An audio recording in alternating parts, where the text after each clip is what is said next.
Of course, adaptation is currently the most important issue within the African context, because amongst us are many vulnerable countries who have already experienced the adverse effects of climate change.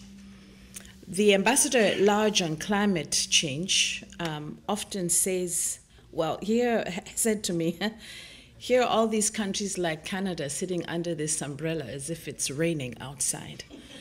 But in many African countries, the rain has stopped. So why do we need this umbrella? Who benefits from this umbrella? Why don't we take the umbrella down and discuss the real issues that need to be discussed on the table? So this is a challenge for Canadian civil society to begin to take up and intensify their actions on climate justice here in Canada. At the heart of the climate change discussions lies the issue of sustainable development and economics, and those of environmental concerns sometimes occupy a secondary position. If it was purely an environmental issue, I believe we would have been able to solve the issue a long time ago. But when it comes to development, national interests become central.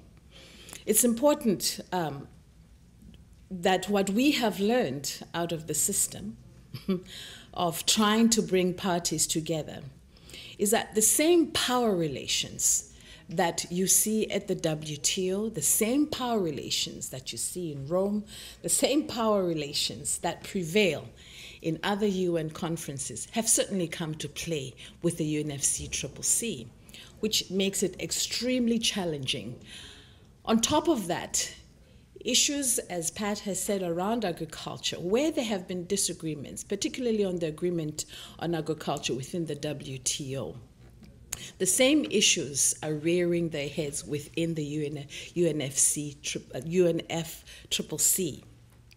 It complicates matters because you are not actually negotiating a climate issues in a neutral format. You are really debating them with multiple agendas that are not always transparent, that come through the back door, which make it extremely difficult for us as the host to actually lay out on the table what the issues are. I think that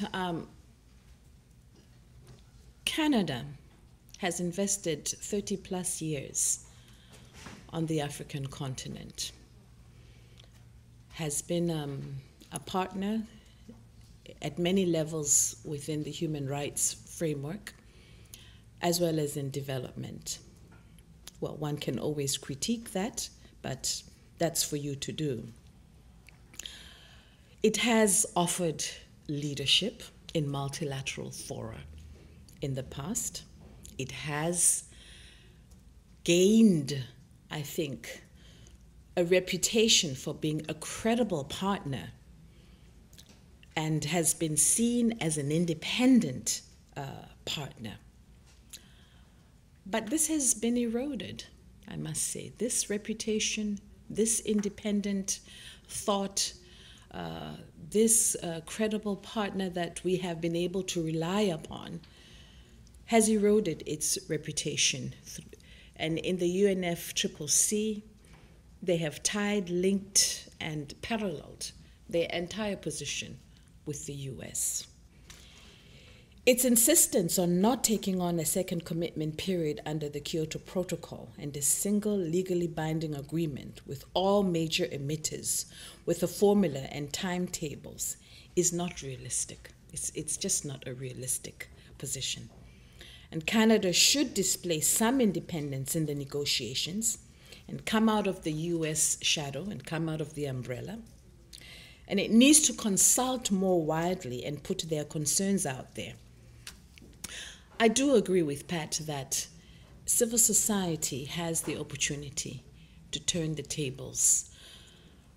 While I agree that, yes, Rio may offer a little bit more, I really think that every opportunity should be used by civil society in Durban to expose the different positions that are coming out, to inform using the stories and the lived experiences of all of you around this room in order to take action on a process that can move us towards a legally binding agreement. And I think that you can play this role.